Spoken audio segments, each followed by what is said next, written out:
Nagsimula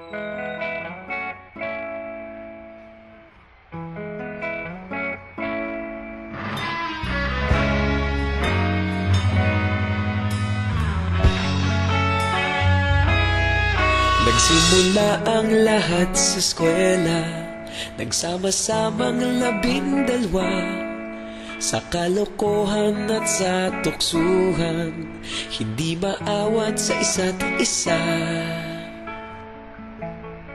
Madalas ang standby sa cafeteria, isang barkada na kay saya.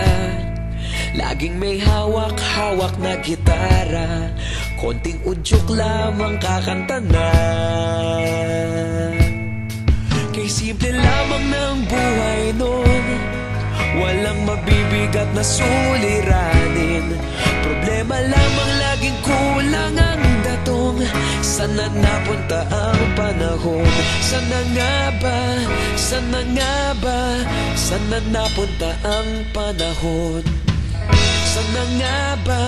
Sana nga ba? Sana napunta ang panahon? Sa unang ligaw kayo'y magkasama, magkasabwat sa pambobola. Walang sikreto kayong tinatago, okay sarap ng samahang barkada. Nagkawatakan na sa kolehiyo, kanya-kanya na ang nilakaran. Kahit minsan na lang kung magkita, pagkakaibigay hindi nawala.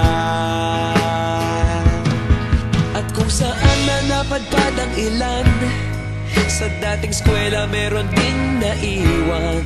Meron pa ng mga ilang nawala na lang, nakakamiss ang dating samahan. Sana nga ba? Sana nga ba? Sana nga bang barkada ngayon? Sana nga ba? Sana nga ba? Sana nga bang barkada ngayon?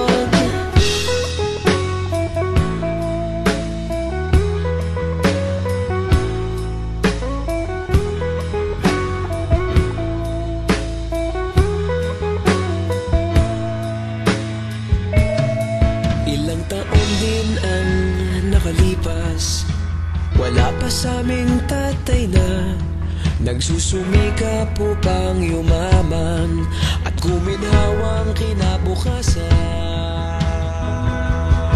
Paminsan-minsan kami nagkikita, mga naiwan at natira.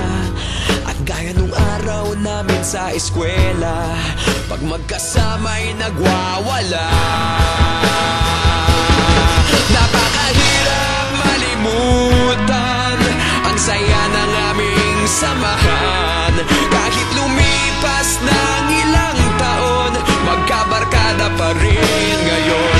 Magkaibigan, magkaibigan, magkaibigan pa rin ngayon. Magkaibigan, magkaibigan, magkabarkada pa rin ngayon. Magkaibigan, magkaibigan, magkaibigan pa rin ngayon. Magkaibigan, magkaibigan, magkabarkada pa rin ngayon. Magkaibigan, magkaibigan, magkaibigan pa rin ngayon. Magkaibigan, magkaibigan, magkabarkada pa rin ngayon.